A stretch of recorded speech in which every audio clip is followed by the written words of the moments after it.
pasar membeli tomat, ke pengajian mendapat berkat. Kalau hidup ingin maslahat dunia dan akhirat, Bapak dan Ibu, yuk kita ngaji syariat dan hakikat. Nah, kalau kita merujuk kepada Sirrul Asrar, Sirrul Asrar itu satu kitab yang disusun oleh Tuan Syekh Abdul Qadir Al-Jailani. Lebih-lebih di dalam kitab Ghunyah li Talibi Tariqil Haq, sama susunan Tuan Syekh Abdul Qadir Al-Jailani. Di situ disebutkan ada syariat dan ada hakikat. Dari mulai sholat hakikat sampai sholat syariat. Kemudian puasa syariat, puasa hakikat. Haji syariat, haji hakikat. Satu contoh aja. Kalau seandainya kita pada Zulhijjah, di bulan Zulhijjah itu ada satu ibadah yang dahsyatnya luar biasa. Tidak ada amal ibadah yang lebih dahsyat daripada ibadah itu. Apa itu? Boleh haji. Satu lagi, ibadah kurban. Kalau haji tadi waiting listnya sampai 50 tahun untuk saat ini Indonesia. Dan bukan lagi 30 juta, tapi 49,5 juta. Bulatkan 50 juta aja ya. 50 juta. Terlalu berat nggak untuk sebagian banyak orang?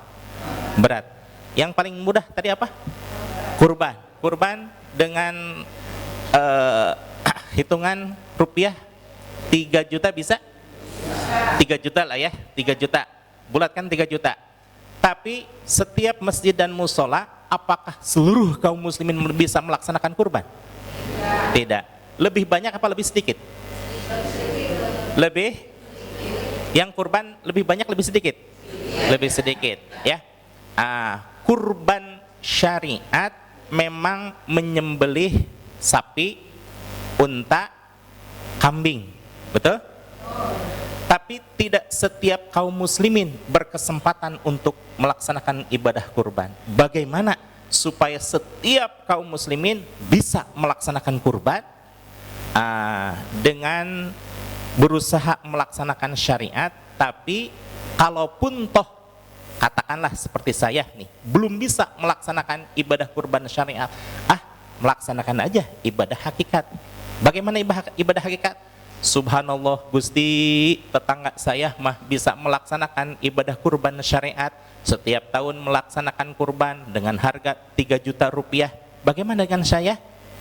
Saya ketika meraba diri saya, Masya Allah, masih banyak sifat-sifat hayawan di dalam diri saya. Pokoknya itu adalah sifat-sifat sapi, sifat-sifat kambing, sifat-sifat domba yang ada di dalam diri saya. Kalau orang lain mah tetangga, Bismillahi nawaitu an adbaha hadhihi dujajah. Hadhihi kambing itu apa? Hadhil baqarah lah, hadhil baqarah lillahi ta'ala. Sereset. Langsung ibadah kurban, betul?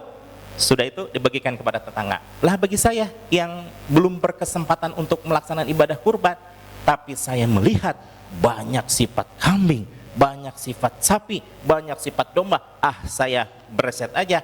Ketika ada sifat-sifat yang ada di dalam diri saya, sereset. Ya Allah, saya niatkan untuk melepaskan dan membunuh sifat-sifat hewan yang ada di dalam diri saya.